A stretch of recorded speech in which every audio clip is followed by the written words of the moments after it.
క్రీస్తునందు అత్యంత ప్రియమైన దేవుని సంఘమా, మిమ్మల్ని అందరినూ ఈ దినములోనికి ఆహ్వానిస్తూ ఉన్నాము. ప్రార్థన చేసుకుని ఈ కార్యక్రమాన్ని ప్రారంభించుకుందాం.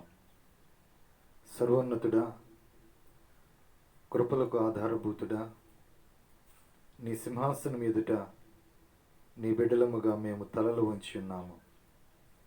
మా హృదయాలను మీ వైపు ఎత్తిపట్టి ఉన్నాము. ఈ ఆరాధన కార్యక్రమంలో తోడై ఉండండి. నీ కాపుదలను అనుగ్రహించండి. ఈ యొక్క సబ్బాతు దిన ఆశీర్వాదములను మాకు అనుగ్రహిస్తారని క్రీస్తు పేరిట వేడుకొనుచు ప్రార్థన చేయుచున్నాం తండ్రి, ఆమెన్. ఈ సమయంలో ప్రభు యేసు మనలో నుండగా భయమేల మనకిలలో కీర్తనను పాడుకుందాం. ప్రభు యేసు మనలో నుండగా భయమేల మనకిలలో, ప్రభు బాటలో పయనించుచు పరలోకమే గుదమా, పరలోకమే గుదమా. నిజమైన దేవుడవు, యుగ యుగముల దేవుడవు, నిజమైన దేవుడవు, యుగ యుగముల దేవుడవు, జీవము గల దేవుడవు, సృష్టంతయు నీవే ప్రభు, జీవము గల దేవుడవు, సృష్టంతయు నీవే ప్రభు. ప్రభు యేసు మనలో నుండగా భయమేల మనకిలలో, ప్రభు బాటలో పయనించుచు పరలోకమే గుదమా, పరలోకమే గుదమా. మా దుఃఖ సమయములో ఓదార్పు నీవే ప్రభు, మా దుఃఖ సమయములో ఓదార్పు నీవే ప్రభు, మా చీకటి బ్రతుకులలో మా వెలుగువు నీవే ప్రభు, మా చీకటి బ్రతుకులలో మా వెలుగువు నీవే ప్రభు. ప్రభు యేసు మనలో నుండగా భయమేల మనకిలలో, ప్రభు బాటలో పయనించుచు పరలోకమే గుదమా, పరలోకమే గుదమా. ఈ పాపలోకములో ఈ అంత్య దినములలో, ఈ పాపలోకములో ఈ అంత్య దినములలో, నీ కాపుదల లేక జీవించుట కష్టమిలా, నీ కాపుదల లేక జీవించుట కష్టమిలా.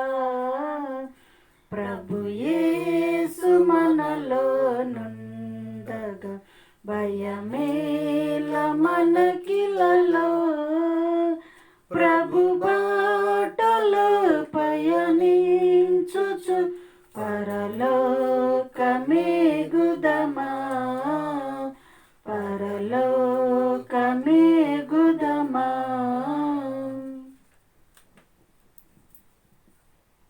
దేవుని వాక్యాన్ని ధ్యానం చేసుకుందాము.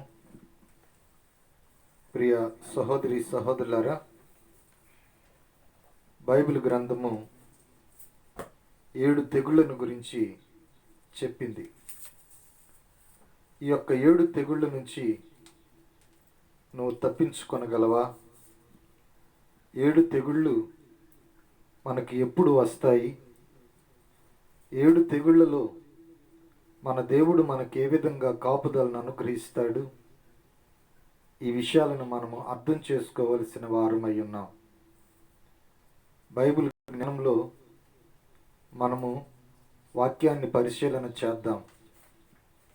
యేసుక్రీస్తు వారి రాకడకు ముందు 7 తెగుళ్ళు సంభవిస్తాయి. ఈ 7 తెగుళ్లను అర్థం చేసుకోవాలి అంటే ముందుగా ఐగుప్తు తెగుళ్లను గుర్తు చేసుకోవాలి. ఐగుప్తు తెగుళ్లను అధ్యయనం చేసుకున్నప్పుడు 7 తెగుళ్లలో దేవుడు మనల్ని ఏ విధంగా కాపాడతాడో అర్థమవుతుంది. అందుకనే మొట్టమొదటిగా ఐగుప్తు 7 తెగుళ్లను ధ్యానం చేసుకుందాం. ప్రియ సహోదరి సహోదరులారా, ఐగుప్తు ఒక మంచి నాగరికత కలిగిన దేశం.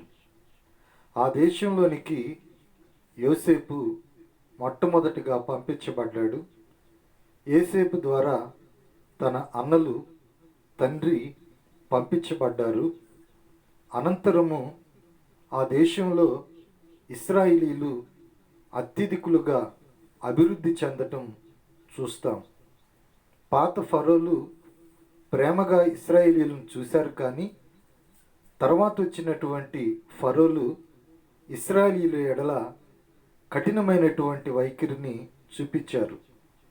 కారణం ఏమిటి అంటే ఐగుప్తు దేశంలో ఇశ్రాయేలీలు బహుగా ప్రబలుతూ ఉన్నారు. ఫరో రాజుల యొక్క ఉద్దేశం ఏమిటి అంటే ఐగుప్తులో ఇశ్రాయేలీలు అత్యధికమైనటువంటి సంఖ్యలో పెరిగినట్లయితే మన శత్రు దేశాలతో వాళ్ళు చేతులు కలిపి మనల్ని ఓడిస్తారేమో, మన రాజ్యాన్ని ఆక్రమిస్తారేమో అని భయపడ్డారు. అందుకే ఇశ్రాయేలీల మీద కఠినత్వాన్ని ప్రదర్శించారు. ఇశ్రాయేలీలకు బానిసత్వాన్ని ఇచ్చారు. అసహ్యాన్ని, ద్వేషాన్ని ఐగుప్తీయులు పెంచుకున్నారు. ఇదే సమయంలో ఇశ్రాయేలీలు కూడా వారి బానిసత్వాన్ని గురించి బాధపడ్డారు. ఈ కట్ల నుంచి, ఈ భయంకరమైన పరిస్థితి నుంచి మమ్మలను రక్షించు అని దేవునికి ప్రార్థన చేశారు. దేవుడు వారి మొరను ఆలకించాడు. వారి విజ్ఞాపనను జ్ఞాపకం చేసుకున్నాడు. 430 సంవత్సరాలు ఐగుప్తులో ఇశ్రాయేలీలు జీవించారు. తర్వాత వారు బానిసత్వంలో మ్రగ్గుతూ వచ్చారు. దేవునికి ప్రార్థన చేసినప్పుడు దేవుడు జవాబుని అనుగ్రహించాడు. నిర్గమాకాండము 2వ అధ్యాయము 24వ వచనాన్ని ధ్యానం చేసుకుందాం. కాగా దేవుడు వారి మూలుగును విని అబ్రహాము, ఇస్సాకు, యాకోబులతో తాను చేసిన నిబంధనను జ్ఞాపకము చేసుకొనెను. అవును, బైబిల్ గ్రంథంలో చూసాము, వారి మూలుగులను, వారి యొక్క ప్రార్థనలను దేవుడు జ్ఞాపకం చేసుకున్నాడు అని. 430 సంవత్సరాల క్రితము దేవుడు అబ్రహాముతో నిబంధనను చేశాడు. ఏమిటా నిబంధన? నిన్ను గొప్ప జనముగా చేస్తాను, నిన్ను అనేకులకు, విశ్వాసులకు తండ్రిగా నేను నియమిస్తాను, నీ జనాంగము ఆకాశ నక్షత్రముల వలె, ఇసుక రేణువుల వలె నేను విస్తరింప చేస్తాను, వారు నాకు ప్రజలై ఉంటారు, నేను వారికి దేవుడినై ఉంటాను. అవును ప్రియమైన దేవుని బిడ్డలారా, అబ్రహాముతో దేవుడు చేసిన వాగ్దానాన్ని, ఆయన జ్ఞాపకాన్ని చేసుకున్నాడు. ఇప్పుడు ఐగుప్తులో నుంచి ఇశ్రాయేలీయుల్ని బయటకు తీసుకొచ్చే సమయము ఆసన్నమైంది. ఈ యొక్క కార్యక్రమంలోనే దేవుడు ఒక నాయకత్వాన్ని కావాలి అని ఆశించాడు. మంచి నాయకుడు కావాలి అని ఎవరా అని ఆలోచన చేస్తే మోషేను దేవుడు జ్ఞాపకానికి తెచ్చుకున్నాడు. అయితే దేవుడు మోషేను కలుసుకోవటాన్ని మనం చూస్తాం. అయితే దేవుడు మోషేను కలుసుకుంటున్నప్పుడు మోషే ఎక్కడున్నాడు అంటే మిద్యాను అరణ్యంలో గొర్రెలను మేపుతూ ఉన్నాడు. ఈ సమయంలో దేవుడు మోషేను కలుసుకున్నాడు. ఎక్కడ కలుసుకున్నాడు? రాజు దర్బారులో కాదు, పిరమిడ్ నీడలో కాదు. ఎక్కడ కలుసుకున్నారు అంటే మిద్యాను అరణ్యంలో కొండ మీద, హోరేబు కొండ మీద మండుచున్నటువంటి పొదలో దేవుడు మోషేను కలుసుకున్నాడు. మోషేతో దేవుడు చెప్పాడు, మోషే, నేను నా ప్రజల బాధలను చూశాను, వారి ఆవేదనను నేను విన్నాను. నేను నిన్ను నాయకునిగా ఏర్పాటు చేశాను. వారిని విడుదలగా నేను నిన్ను పంపిస్తాను. నువ్వు ఫరో దగ్గరికి వెళ్ళాలి అని చెప్పాడు. అవును ప్రియమైన దేవుని బిడ్డలారా, ఇక్కడ మోషే జీవితాన్ని 3 భాగాలుగా మనం చూడొచ్చు. మొట్టమొదటిగా మోషే ఎక్కడున్నాడు అంటే ఫరో రాజు భవనంలో ఉన్నాడు. తర్వాత మిద్యాను అరణ్యంలో ఉన్నాడు. తర్వాత ఇశ్రాయేలీలతో ప్రయాణం చేశాడు. అయితే ఇక్కడ గమనించవలసిన విషయం, ఫరో రాజు భవనంలో రాజకుమారునిగా ఆయన 40 సంవత్సరాలు ఉన్నాడు. ఆ తర్వాత ఐగుప్తును విడిచి మిద్యాను అరణ్యమునకు వెళ్ళిపోయిన తర్వాత మిద్యాను అరణ్యంలో 40 సంవత్సరాలు గొర్రెలను కాచాడు. ఆ యొక్క పీరియడ్ అయిపోయిన తర్వాత 40 సంవత్సరాలు దేవుని ప్రజలతో శ్రమలో సహానుభావం కలిగిన వాడై 40 సంవత్సరాలు ఇశ్రాయేలీల ప్రయాణంలో ఉన్నాడు. అయితే ఇప్పుడు ఈ మోషేను గురించి ఒకసారి ఆలోచన చేద్దాం. ఈ మోషేను దేవుడు ఎంపిక చేసుకున్నాడు. ఎందుకు మోషేను దేవుడు ఎంపిక చేసుకున్నాడు అంటే మొదటి 40 సంవత్సరాల్లో మోషే రాజకుమారునిగా ఐగుప్తులో ఉన్నప్పుడు ఐగుప్తు రాజభవనంలో భోగాలను ఆయన అనుభవించాడు. సకల విద్యలను అభ్యసించాడు. మంచి యూనివర్సిటీ చదువులను చదువుకున్నాడు. గొప్ప అడ్మినిస్ట్రేటర్గా పేరు తెచ్చుకున్నాడు. ఆ తర్వాత ఎడారిలో మోషే వినయాన్ని, సంస్కారాన్ని, సహనాన్ని, సిద్ధపాటుని నేర్చుకున్నాడు. ఈ 2 మోషే నాయకత్వానికి అవసరమయ్యాయి. అందుకే దేవుడు మోషేను ఎన్నుకున్నాడు. దేవుడు ఇచ్చినటువంటి ఆదేశాన్ని మోషే శిరస్స అంగీకరించాడు. అది అసాధ్యమైన పని అయినప్పటికీ కూడా మోషే దేవుడు అప్పగించినటువంటి పనిని అంగీకరించాడు. అంతేకాకుండా దేవుడు మోషేకు తన అన్నయ్య అయినటువంటి అహరోనును తోడుగా ఇచ్చాడు. అయితే ఇప్పుడు ఇశ్రాయేలు ప్రజలను విడిపించేటువంటి సమయము ఆసన్నమైంది. వీరిద్దరూ మోషే అహరోనులు ఫరో దగ్గరకు వెళ్ళారు. ఫరో దగ్గరకు వెళ్ళి, ఈ ఇశ్రాయేలు జనాంగాన్ని పంపించు, మా దేవుణ్ణి మేము ఆరాధించుకోవటానికి ఈ దేశం దాటి వెళతాము, దానికి అనుమతి కావాలి అని అడిగినప్పుడు ఫరో అందుకు ఒప్పుకోలేదు. ఒకడు చూస్తే గొర్రెల కాపరిలాగున్నాడు, మరొకడు చూస్తే హెబ్రీ బానిసలాగున్నాడు. మీరేమో మీ దేవుణ్ణి గురించి మహోన్నతునిగా చెప్తున్నారు. అసలు ఆ యెహోవా ఎవరు? ఆ దేవుడు ఎవరు? నేను ఆయనను ఎరుగను. ఈ ప్రజలను నేను ఎందుకు పోనివ్వాలి? ఇక్కడ పనులన్నీ కూడా ఎవరు చేస్తారు అని ధిక్కరించి ఫరో మాట్లాడాడు. లక్షల కొలదిగా ఉన్న ఇశ్రాయేలీల బానిసలను పోనివ్వటానికి ఇష్టపడలేదు ఫరో. అయితే ఫరోకి మోషే అహరోనులు ఒక వార్నింగ్ ఇచ్చారు. నువ్వు పంపించకపోయినట్లయితే నీ దేశం మీదకి గొప్ప తీవ్రత రాబోతుంది, తెగుళ్ళు రాబోతున్నాయి, దేవుని యొక్క బలం ఏమిటో నువ్వు చూస్తావు అని చెప్పినప్పుడు ఫరో తన హృదయాన్ని కఠినపరుచుకున్నాడే కానీ వారి మాటలను లెక్క చేయలేదు.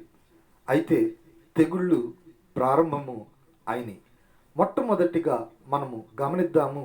10 తెగుళ్ళు ఇప్పుడు మనం చదువుకోబోతున్నాం. ఈ 10 తెగుళ్లను మనము అర్థం చేసుకున్నప్పుడు క్రీస్తు రాకడకు ముందు రానయ్యున్నటువంటి 7 తెగుళ్ళు మనకు అర్థమవుతాయి. ఈ యొక్క 10 తెగుళ్లను మనము అర్థం చేసుకున్నప్పుడు దేవుడు తెగుళ్లలో నుంచి ఏ విధముగా తన ప్రజలను కాపాడుకున్నాడో అర్థమవుతుంది. అప్పుడు ఆ యొక్క క్రీస్తు రాకడకు ముందు వచ్చే 7 తెగుళ్లలో నుంచి ఆయన ప్రజలను ఆయన ఏ విధముగా కాపాడుకుంటాడో అప్పుడు మనకి అర్థమవుతుంది. అందుకనే ఈ తెగుళ్ళ పరంపరను మనము ఒకసారి గమనిద్దాం. మొట్టమొదటిగా మనము గమనించినట్లయితే మొట్టమొదటి తెగులు బైబిల్ నుంచి మీరు చదువుకోండి. ఆ యొక్క 8వ అధ్యాయము నుంచి 7వ అధ్యాయము నుంచి ప్రారంభము అవుతుంది, చదువుకోండి. మొట్టమొదటిగా చూసినట్లయితే మోషే తన కర్రను చేత పట్టుకొని నైలు నది మీద కొట్టినప్పుడు నీళ్ళన్నీ కూడా రక్తముగా మారినాయి. ఈ యొక్క రక్తముగా మారినప్పుడు ఆ యొక్క దేశంలో ఉన్నటువంటి వారు ఎవరూ కూడా ఆ యొక్క నీళ్లను తాగలేకపోయారు.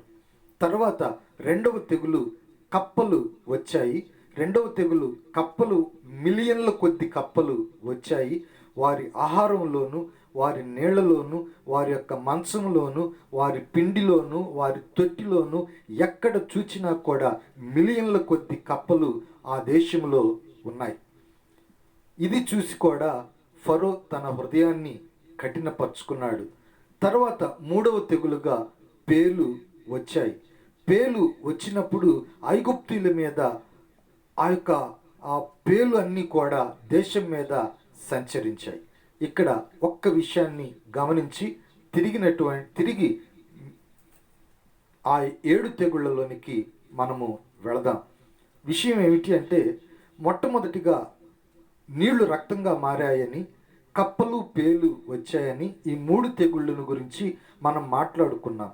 ఈ 3 తెగుళ్ళు ఐగుప్తీయులకు వచ్చినట్లుగానే ఇశ్రాయేలీయుల మీద కూడా వచ్చాయి. అయితే నిర్గమాకాండము 8వ అధ్యాయము 22వ వచనములో ఏమని చెప్పబడింది అంటే, దేవుడు ఇశ్రాయేలీయుల్ని జ్ఞాపకం చేసుకున్నాడు అని వ్రాయబడింది. ఆ యొక్క తెగుళ్ళ నుంచి మినహాయింపు ఇచ్చినట్లుగా మనము గమనిస్తూ ఉన్నాం. నిర్గమాకాండము 8వ అధ్యాయము 22వ వచనము. మరియు భూలోకములో నేనే యెహోవాను అని నీవు తెలుసుకొనున్నట్లు ఆ దినమున నేను నా ప్రజలు నివసించుచున్న గోషేను దేశమున మినహాయించెదను. అక్కడ ఈగల గుంపులు ఉండవు. గమనించారా? మొట్టమొదటి 3 తెగుళ్ళు ఇశ్రాయేలీయులు కూడా అనుభవించారు. ఇప్పుడు రాబోయేటువంటి ఈ 7 తెగుళ్ళు నా ప్రజలకు అవి చేరవు. నా ప్రజలు నివసిస్తున్నటువంటి గోషేను ప్రాంతాన్ని నేను సురక్షితంగా కాపాడుతాను అని దేవుడు చెప్పాడు. మీరు చాలా జాగ్రత్తగా ఈ విషయాలని వినాలి. దేవుడి సమయంలో నీతో మాట్లాడుతూ ఉన్నాడు. ఇప్పుడు మిగిలినటువంటి 7 తెగుళ్లను మనం చూద్దాము. 10 తెగుళ్లలో 4వ తెగులు ఈగల గుంపులు ఆ దేశం మీదకి వచ్చాయి. ప్రియమైన దేవుని బిడ్డలారా, ఈగల గుంపులు వచ్చాయి కానీ ఐగుప్తు దేశం మీద ప్రవేశించాయి కానీ ఇశ్రాయేలు ప్రజలు ఉంటున్నటువంటి గోషాను ప్రాంతంలోనికి ఈగలు గుంపు రాలేదు. 5వ తెగులుని మనము గమనించినప్పుడు 5వ తెగులు ఏమిటి అంటే, పొలంలో ఉన్నటువంటి పశువులన్నీ కూడా చనిపోవటం. ఈ యొక్క 5వ తెగులు వచ్చినప్పుడు ఎక్కడ పశువులు అక్కడ చనిపోతున్నాయి, పొలాల్లో చనిపోతున్నాయి. ఎందుకు చనిపోతున్నాయో ఎవరికి అర్థం కావట్లేదు, కానీ చనిపోతున్నాయి. ఇక్కడ గమనించవలసిన విషయం ఏమిటి అంటే, ఇశ్రాయేలీయుల యొక్క పశువులు పొలంలో చనిపోలేదు. ఫరో రాజు తన పనివారిని పంపించి ఎక్కడైనా సరే ఇశ్రాయేలీయుల పశువులు చనిపోయాయేమో గమనించండి అని చెప్పినప్పుడు ఇశ్రాయేలీల పశువులు మాత్రం చచ్చిపోలేదు. ఐగుప్తు దేశీయుల పశువులన్నీ కూడా వారి వారి ఇండ్లలోనైతేమి, వీధుల్లోనైతేమి, పొలంలోనైతేనేమి పశువులన్నీ కూడా చనిపోయింది. చాలా జాగ్రత్తగా గమనించాలి. 6వ తెగులును గురించి మనము జ్ఞాపకం చేసుకుందాం. ఈ 6వ తెగులు ఏమిటంటే పొక్కులు, దద్దుర్లు. మోషే ఆవపు పిండిని గాలిలో చల్లినప్పుడు ఆ ఆవపు పిండి అంతా కూడా ఐగుప్తు దేశం మీదకి వెళ్ళిపోయి ఆ దేశంలో ఉన్నటువంటి మనుషులందరి మీద పడి అవి పొక్కులు, దద్దుర్లుగా వచ్చాయి. మనుషులు, జంతువులు దీనంతటికి కూడా గురైపోయారు. 7వ తెగులు వడగండ్లు, 8వ తెగులు మిడతల దండ్లు, 9వ తెగులు 3 దినముల చీకటి, 10వ తెగులు తొలిచూలు సంతానము చనిపోవటం. 10వ తెగులు మనము ఆలోచన చేస్తున్నాం. ప్రియమైన దేవుని బిడ్డలారా, మరణదూత మధ్యరాత్రి సమయంలో బయలుదేరాడు. గొర్రెపిల్ల యొక్క రక్తము ద్వారబంధం మీద ఉన్నట్లయితే ఆ యొక్క ద్వారబంధమును మరణదూత దాటిపోయాడు. ఎవరైతే దేవుని యొక్క మాటను నమ్మారో, ఎవరైతే దేవుని వాగ్దానం యందు విశ్వాసం ఉంచారో, ఎవరైతే గొర్రెపిల్ల యొక్క రక్తము వారి ద్వారబంధముల మీద పూసుకున్నారో ఆ యొక్క గృహములోనికి మరణదూత ప్రవేశించలేదు. దేవుని మాట విననటువంటి వారు ఎవరైతే ఉన్నారో, దేవుని యొక్క వాగ్దానములను లక్ష్య పెట్టనటువంటి వారు ఎవరైతే ఉన్నారో, ఎవరి ద్వారబంధముల మీద అయితే గొర్రెపిల్ల యొక్క రక్తము ప్రోక్షింపబడలేదో వారి యొక్క గృహములోనికి మరణదూత వచ్చి వారి తొలిచూలు బిడ్డను హతము చేసినట్లుగా, వారి యొక్క జంతువులలో తొలిచూలు బిడ్డ హతమైనట్లుగా, వారి పశువులలో, వారి యొక్క పక్షులలో తొలిచూలు బిడ్డ హతమైనట్లుగా మనము చూస్తాం. ఎట్టకేలకు ఈ 10 తెగుళ్ళు ఐగుప్తు దేశంలో ముగిసిపోయినాయి. ఫరో రాజు ప్రజలను పంపివేయటానికి సిద్ధపడ్డాడు. ఇప్పుడు దేవుని ప్రజలకు విముక్తి కలిగింది. వారు వాగ్దాన భూమి కనానుకి వారు ప్రయాణము అయ్యారు. ఇక్కడితోటి ఈ స్టోరీని మనము అర్థం చేసుకుందాం. చాలా జాగ్రత్తగా ఈ స్టోరీని గమనించాలి.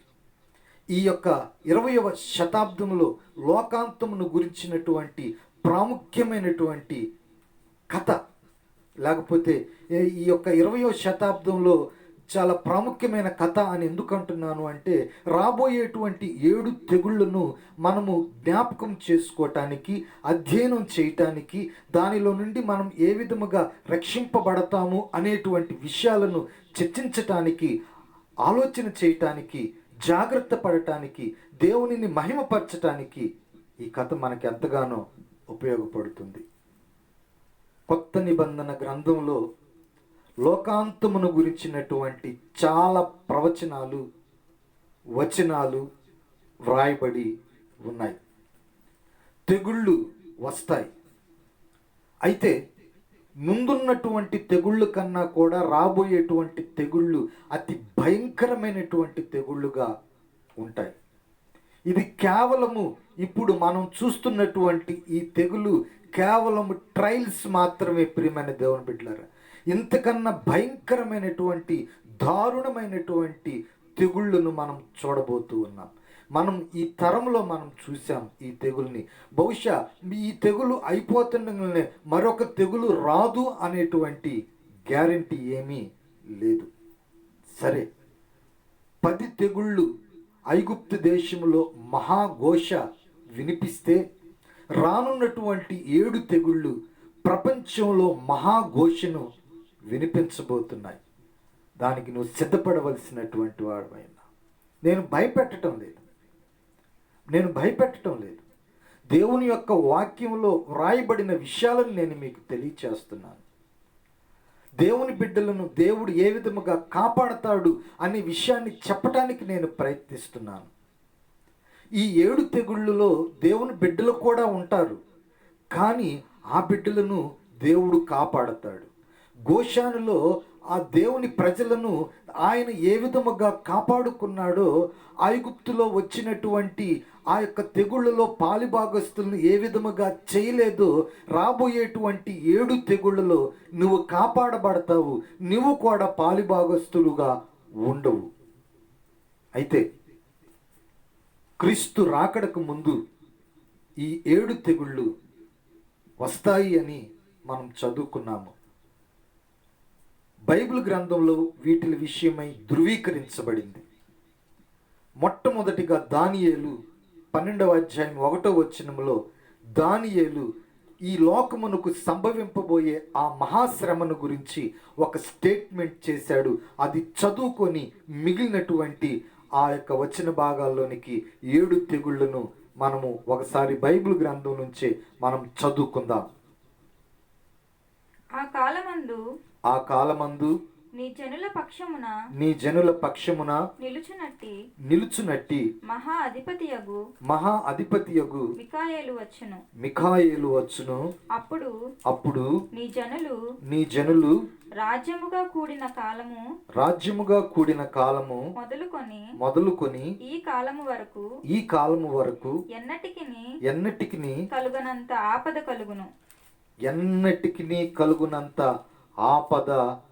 కలుగును. అయితే నీ జనులలో గ్రంథమందు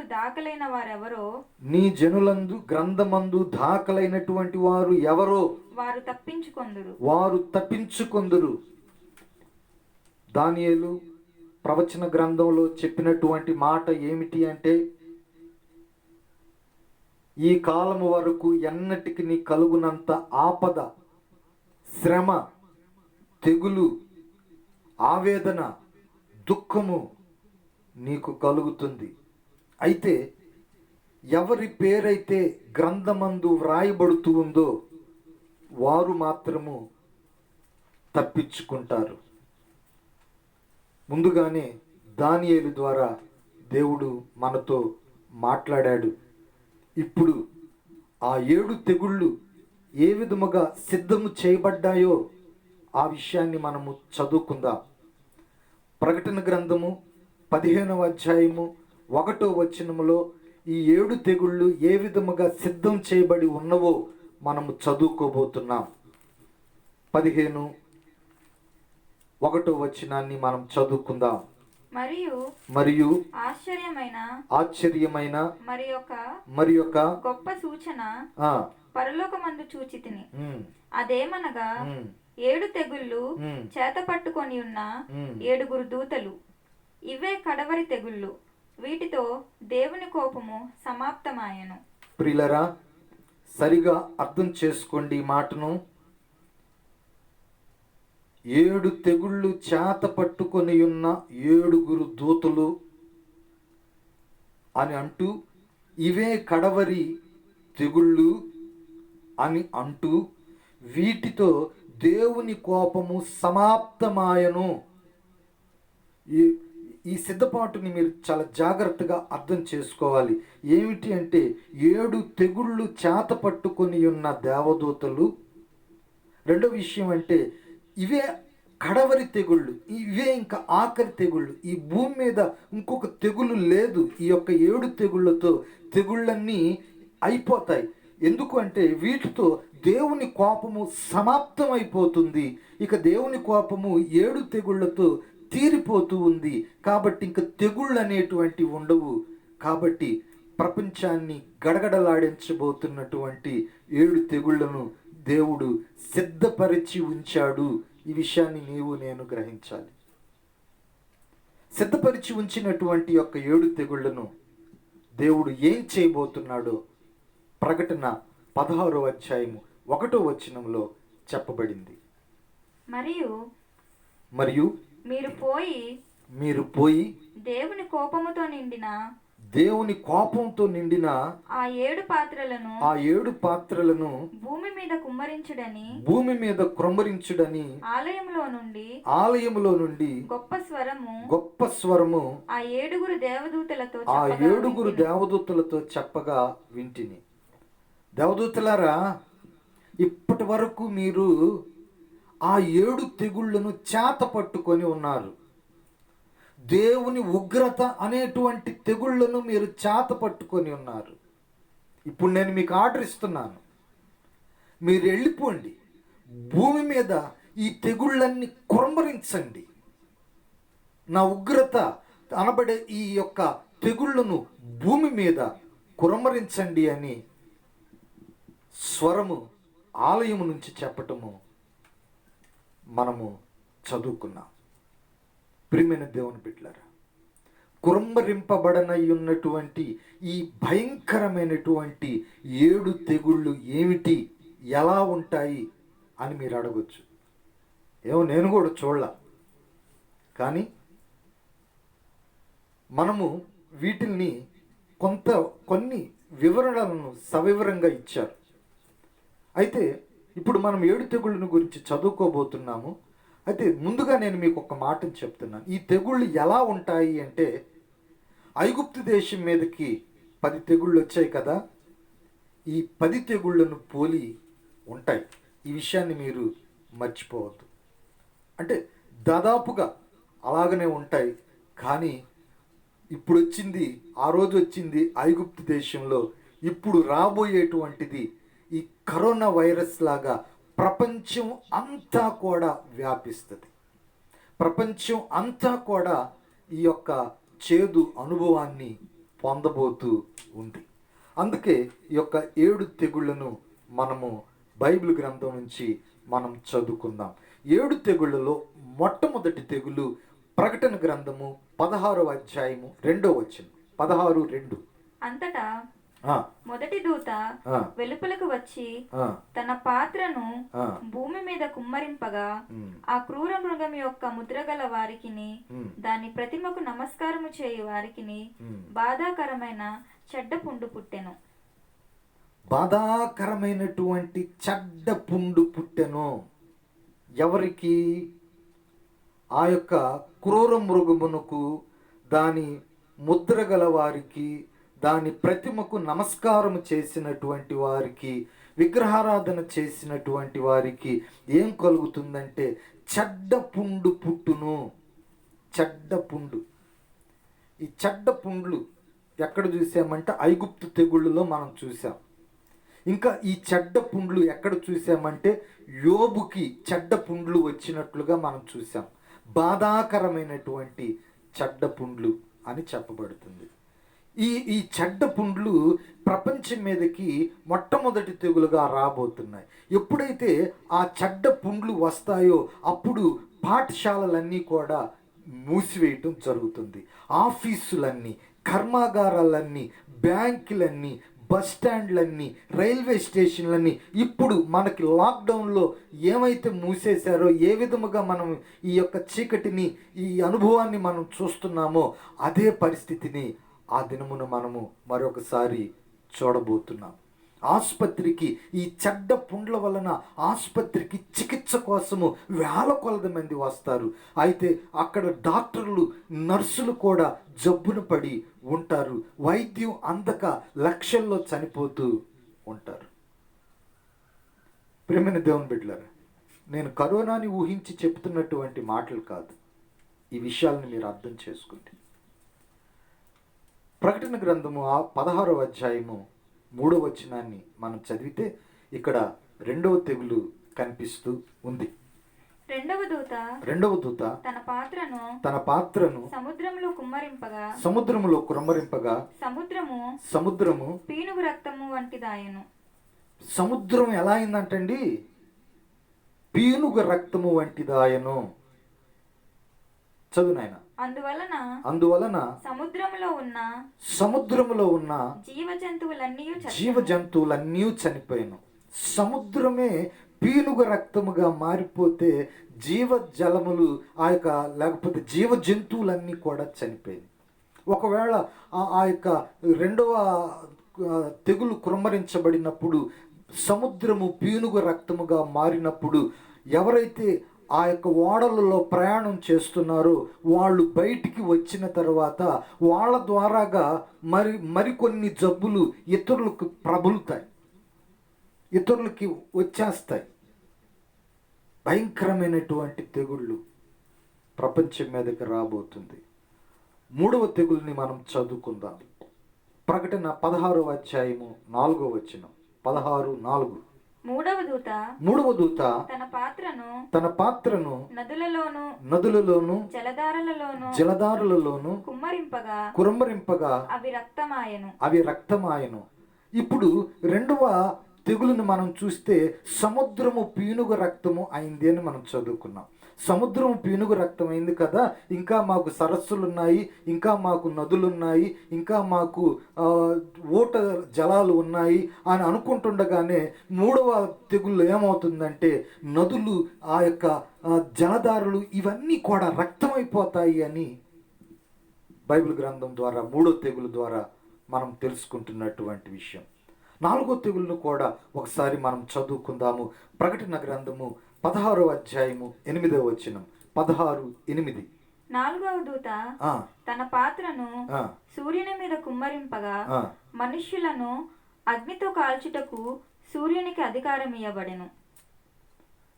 అగ్నితో కాల్చుటకు సూర్యునికి అధికారం ఇవ్వబడెను. తీవ్రమైనటువంటి వేడి, తీవ్రమైనటువంటి శ్రమ మనిషి ఉంటాడు, తీవ్రమైనటువంటి వేడితో కాలిపోతూ ఉంటాడు. అయితే మరి ఈ తెగులు మీద ఎవరికి అధికారం ఉందంటే ప్రభు అయినటువంటి యేసుక్రీస్తు వారికి అధికారం ఉంది అని అనుకుంటారు. అయితే ఈ తెగులు మీద ప్రభు అయిన యేసుక్రీస్తు వారికి అధికారం ఉంది, ఈ తెగులుని ఆయనే పంపించాడు అని మారు మనసు పొందటం కాదు. ఆ టైంలోనంట మనుషులు దేవుణ్ణి విపరీతంగా దూషిస్తారట. ఎంత దూషణ అంటే అంత దూషణ. ఆ శ్రమలకు తట్టుకోలేక దేవుణ్ణి నిందిస్తారు. బైబిల్లోనే ఆ మాట రాయబడింది, మనం చదువుకుందాము. అయితే 5వ తెగులుని మనము గమనిద్దాము. ప్రకటన గ్రంథము 16వ అధ్యాయము 10-11 వచనాలు. 16, 10, 11. దయచేసి మీరు బైబిల్ గ్రంథాలను మీరు చదవాలండి. మీరు మౌనంగా వింటున్నారు, బైబిల్ గ్రంథం చదివితేనే మీకు అర్థమవుతుంది. దయచేసి మీరు పరిస్థితిని అర్థం చేసుకోగలరు. 5వ దూత తన పాత్రను ఆ క్రూర మృగము యొక్క సింహాసనము మీద కుమ్మరింపగా దాని రాజ్యము చీకటి కమ్మెను. మనుష్యులు తమకు కలిగిన వేదనను బట్టి తమ నాలుకలు కరుచుకొనుచుండిరి. ఇక్కడ గమనించండి, క్రూర మృగము యొక్క సింహాసనం మీద ఈ యొక్క తెగులు కుమ్మరింపబడినప్పుడు ఆ యొక్క రాజ్యమంతా కూడా చీకటి కమ్మింది. ప్రజలు వారి నాలుక కరుచుకున్నారు, చీకటి కమ్మెను. మనకి అక్కడ ఆ 9వ తెగులు అంటే ఐగుప్తు దేశంలో 9వ తెగుల్లో కూడా మనకు 3 రోజులు చీకటి కనిపిస్తుంది, అవును కదా. ఈ యొక్క 7 తెగుల్లో కూడా మనకి చీకటి కనిపిస్తుంది. అక్కడ 1వ తెగుల్లో నైలు నది రక్తముగా మారటం చూస్తున్నాము. ఇక్కడ 2వ తెగులు 3వ తెగుల్లో కూడా ఈ యొక్క జలధారులు సముద్రము పీనుగు రక్తంగా మారటాన్ని మనం గమనిస్తాం. అందుకే నేను ముందుగా చెప్పాను, ఈ యొక్క 7 తెగుళ్ళు ఎలా ఉంటాయంటే ఐగుప్తు తెగుళ్ళను పోలి ఉంటాయని చెప్తాను.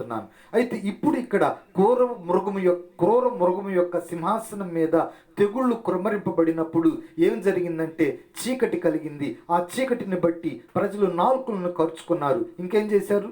తమకు కలిగిన వేదనలను బట్టి పుండ్లను బట్టి పరలోకమందున్న దేవుని దూషించిరి కానీ తమ క్రియలను మాని మారు మనసు పొందిన వారు కారు. ఎంత విచారకరమైన పరిస్థితి ప్రియ దేవుని బిడ్డలారా. ఒకవైపు శ్రమను అనుభవిస్తూ ఇంకొక వైపు జరుగుతున్నటువంటి విపత్తులను చూస్తూ దేవుని కార్యము ఎంత భయంకరంగా ఉంటుంది అని తెలిసి కూడా ఇప్పుడు వీళ్ళు ఏం చేస్తున్నారు అంటే దేవునిని నిందిస్తున్నారు అని, దేవుణ్ణి దూషిస్తున్నారు అని, మారు మనస్సు లేక పశ్చాత్తాపము లేక ఆ యొక్క తెగులుకే బలైపోతున్నారు. కానీ వీరు మాత్రం తిరిగి దేవుని యొద్దకు రావటము లేదు. ప్రకటన గ్రంథము 16వ అధ్యాయం 12వ వచనంలో 6వ తెగులును గురించి వ్రాయబడింది. చదువుకుందాం. ఆరవ దూత తన పాత్రను యూఫ్రటీసు అనే మహానది మీద కుమ్మరింపగా తూర్పు నుండి వచ్చు రాజులకు మార్గము సిద్ధపరచబడినట్లు దాని నీళ్లు ఎండిపోయెను. చాలండి, ఇది చాలా లెంగ్తీ వచనము. దీనిని మీరు క్లియర్గా చదువుకుందాం. ఒక్క మాటలో నేను చెప్పాలి అంటే అక్కడ రాయబడినటువంటి విషయం ఏమిటంటే, 6వ తెగుల్లో దేవదూత యూఫ్రటీస్ అనే నది మీద తన తెగులును కుమ్మరించినట్లుగా చూస్తున్నాము. రాజుల యొక్క రాకపోకలకు అంతరాయం లేకుండా ఆ యూఫ్రటీస్ నదీ జలాలు ఎండిపోయినట్లుగా చూస్తున్నాం. ఎందుకు ఎండిపోయిందంటే, రాజుల రాకపోకలకు ఆంతర్యం ఏమిటి అంటే, చివరి యుద్ధము, చివరి ఘట్టము అక్కడ జరగబోతుంది. దానినే మనం ఏమంటామంటే హెర్మెగెద్దోను యుద్ధము అని అంటాము. ఇదంతా చెబితే మీకు అర్థం కాదు, కానీ ఒక్క పాయింట్ మీరు జ్ఞాపకం పెట్టుకోండి. 6వ తెగులు యూఫ్రటీస్ నది మీద కుమ్మరించబడటము. అంతవరకు మైండ్లో పెట్టుకోండి. సమయం వచ్చినప్పుడు నేను ఆ వివరణ అంతా కూడా మీకు ఇస్తాను. ఇప్పుడు చివరి తెగులు 7వ తెగులును గురించి మనం అర్థం చేసుకుందాం. ప్రకటన గ్రంథము 16వ అధ్యాయము 17-18 వచనాలు. ఏడవ దూత తన పాత్రను వాయుమండలం మీద కుమ్మరింపగా సమాప్తమైనదని చెప్పుచున్న ఒక గొప్ప స్వరము గర్భాలయంలో ఉన్న సింహాసనము నుండి వచ్చెను. అప్పుడు మెరుపులను ధ్వనులను ఉరుములను పుట్టెను. పెద్ద భూకంపమును కలిగెను. మనుష్యులు భూమి మీద పుట్టినది మొదలుకొని అట్టి మహా భూకంపము కలుగలేదు. అది అంత గొప్పది. కింద వచనాలను కూడా ఒకసారి మనం చదువుకుందాం. మేము బైబిల్ చదువుతుండగా మాతో కూడా కలిసి మీరు బైబిల్ని చదవలసిందిగా కోరుచున్నాం. 20వ వచనాన్ని చదువుకుందాం. ప్రతి ద్వీపము పారిపోయెను, పర్వతములు కనబడకపోయెను. 5 మనుగుల బరువు గల పెద్ద వడగండ్లు ఆకాశము నుండి మనుష్యుల మీద పడెను. ఆ వడగండ్ల దెబ్బ మిక్కిలి గొప్పదైనందున మనుష్యులు ఆ దెబ్బను బట్టి దేవుణ్ణి దూషించిరి. మళ్ళీ అదే పని. ఇప్పుడు చిట్ట చివరి తెగులును చూసినట్లయితే, ఈ తెగులు వాయుమండలం మీద దేవదూతలు కుమ్మరించారు అని చదువుకున్నాం. వాయుమండలం మీద కుమ్మరించబడినప్పుడు జరిగినటువంటిది ఏమిటి అంటే, గొప్ప మెరుపులను, ఉరుములను, ధ్వనులను, మనిషి ఎప్పుడు కూడా విననటువంటి ఒక భయంకరమైన బీభత్సమైనటువంటి వాతావరణాన్ని మనిషి చూస్తాడు. అంతేకాకుండా వడగండ్లు పడతాయి. ఎంత బరువైన వడగండ్లు అంటే 5 మణుగుల బరువు కలిగినటువంటి వడగండ్లు పడతాయి. వీటన్నిటిని చూసి మనిషి దేవుణ్ణి దూషిస్తాడు అని రాయబడి. మారు మనసు పొందాల్సినటువంటి మనిషి దేవుణ్ణి దూషిస్తాడు. సమాప్తమైనది. 7వ తెగులను కుమ్మరించేటప్పుడు వాయుమండలం మీద 7వ తెగులు కుమ్మరించేటప్పుడు అక్కడ వినిపించినటువంటి స్వరం ఏమిటంటే సమాప్తమైనదని చెప్పి 7వ తెగులు కూడా కుమ్మరించడాన్ని మనం చూస్తూ ఉన్నాం. తెగుళ్ళు అయిపోయింది. అయితే ప్రియమైన దేవుని బిడ్డలారా, ఇంత భయంకరమైన విపత్కరమైనటువంటి పరిస్థితుల్లో నుండి దేవుడు ఆయన బిడ్డలను కాపాడతాడు. ఎందుకంటే ఐగుప్తు 10 తెగుళ్లలో ఇశ్రాయేలుని ఏ విధముగా కాపాడాడో, నా రక్షకుడు అయినటువంటి ప్రభువైన యేసుక్రీస్తు వారు మనల్ని కూడా తెగుళ్ళలో నుంచి కాపాడతాడు. ప్రియమైన దేవుని బిడ్డలారా, ఇశ్రాయేలీలు కాపాడబడ్డారు అంటే వారి ద్వారబంధముల మీద యేసుక్రీస్తు వారి అనగా గొర్రెపిల్ల యొక్క రక్తాన్ని వాళ్ళు ప్రోక్షించారు. ఈరోజు మన ద్వారబంధముల మీద ప్రభువైన యేసుక్రీస్తు వారి రక్తాన్ని ప్రోక్షించినప్పుడు మన ద్వారబంధములను దాటి ఏ తెగులు మన యొక్క గృహంలోనికి ప్రవేశించలేదండి. ప్రియ సహోదరులారా, చివరిగా నేను మీకు ఒక అప్పీల్ చేస్తున్నాను. ఒక మాటను నేను చెప్తున్నాను. ఈ